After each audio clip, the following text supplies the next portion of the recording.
Assalamualaikum warahmatullahi wabarakatuh.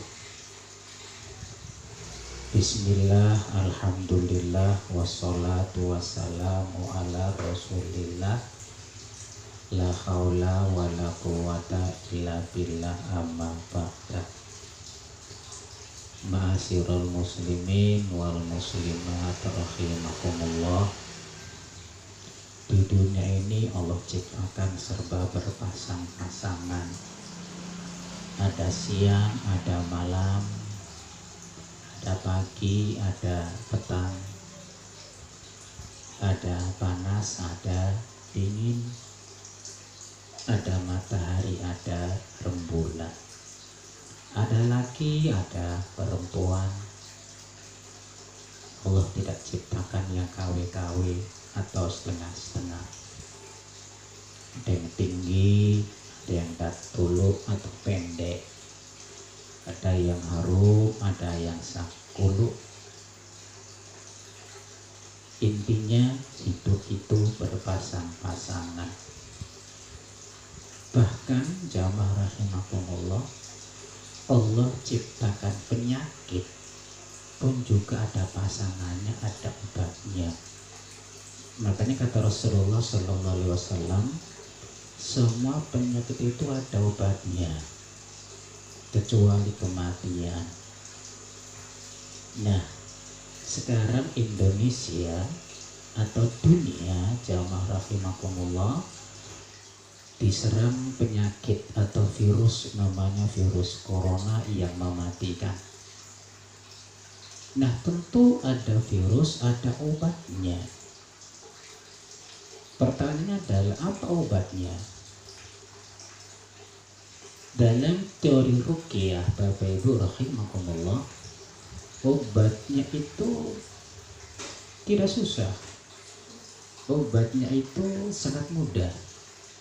Ada 3 minimal untuk obat virus corona yang sekarang melanda Indonesia khususnya, dunia pada umumnya.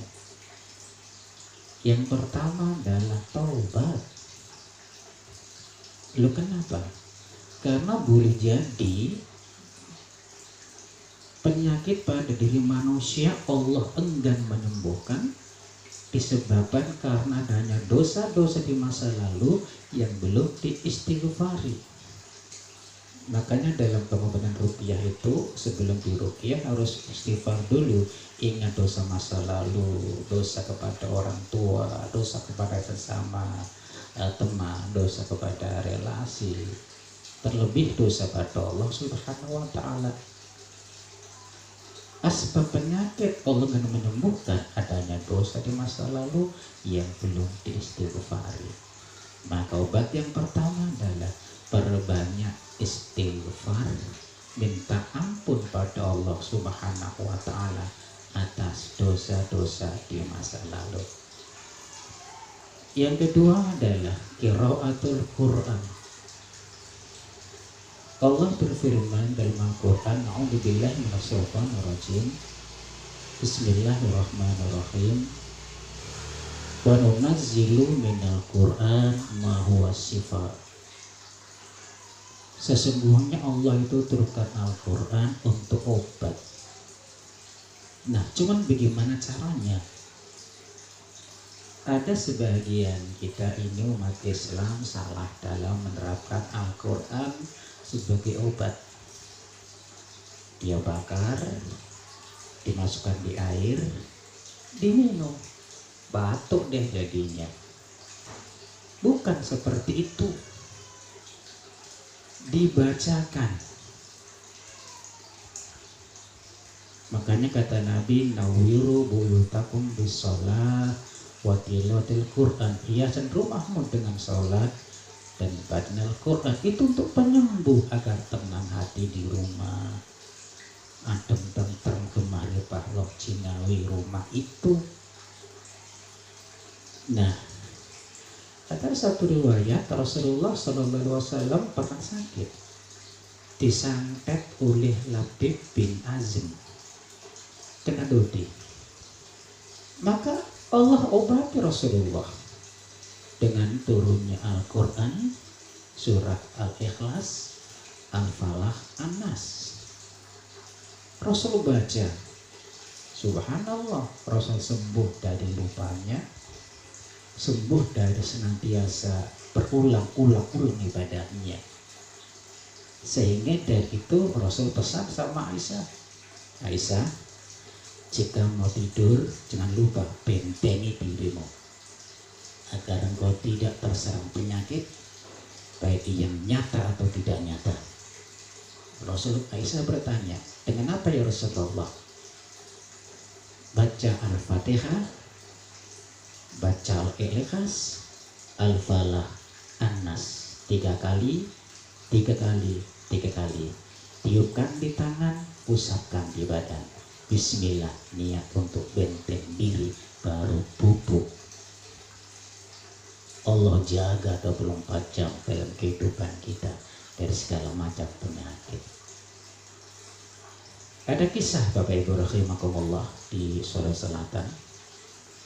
Ada seorang ibu yang divonis oleh dokter 6 bulan mati gara-gara kanker payudara. Tapi karena beliau kaya, maka beliau undang remaja masjid untuk mengajikan di rumahnya selama 6 bulan dengan harapan kalau toh saya mati dalam keadaan atau diperdengarkan lantunan Al-Quran. Subhanallah, 6 bulan kemudian tidak jadi mati. Dalam artian belum mati tapi sembuh kanker payudaranya. Dokter dipanggil, diperiksa kembali, dokternya kaget. Apa obatnya? Kata si pasien, saya hanya ikhlas mendengarkan bacaan Al-Quran dari santri-santri ini. Allah sembuhkan saya dengan lantunan Al-Quran. Maka obat kedua adalah qiraatul Quran, baca Al-Quran, tadarus. Obat ketiga adalah sedekah. Kata Nabi, as-sadaqatu lidaf'il bala. Sedekah itu mencegah bala. Jamaah rahimakumullah, bala itu musibah. Virus itu bala. Virus itu musibah. Maka agar terbebas dari virus, terbebas dari musibah, dari bala, kuncinya adalah sedekah.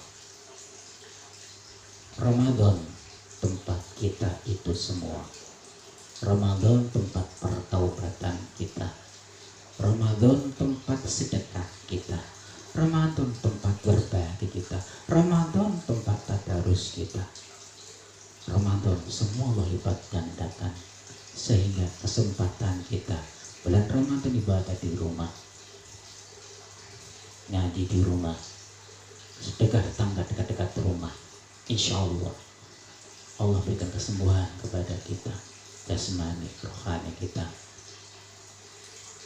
Terima kasih. Kurang lebihnya mohon dimaafkan. Akhirul kalam. Allahumma fiq ulakum thoriq. Assalamualaikum warahmatullahi wabarakatuh.